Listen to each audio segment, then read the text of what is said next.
Sumainyo ang Panginoon.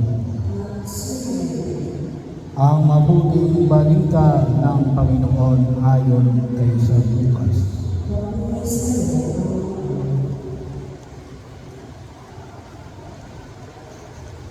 Noong panahon yon, umalis si Jesus sa sinagoga at nagtungo sa bahay ni Simon. May mataas na noon ang lagnat ng biyanan ni Simon.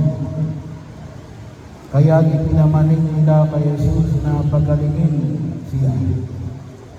Tumayo si Jesus sa tabi ng higaan ng babae na inuutos na maalis ang lagnat at nawala nga ito.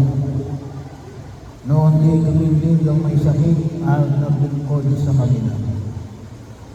Pagdugong ng araw, ang lahat ng may sakit anuman ang karamdaman ay dinala ng kanilang mga kaibigan kay Jesus.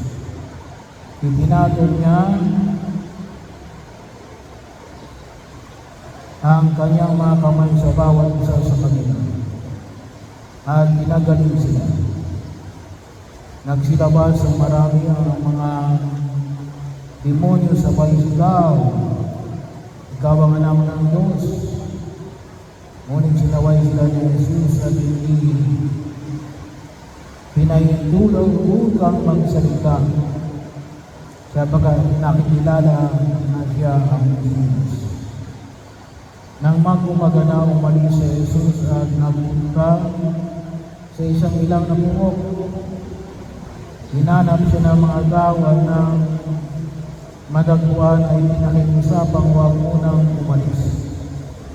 Subalit sinabi ni Jesus, dapat mo rin ipangaral sa ibang bayan ang mabuting balita tungkol sa pag-aari ng Diyos. Sabagat yan ang layunin ng pagkasugo sa akin. At nangaral siya sa mga sinagoga sa Judea.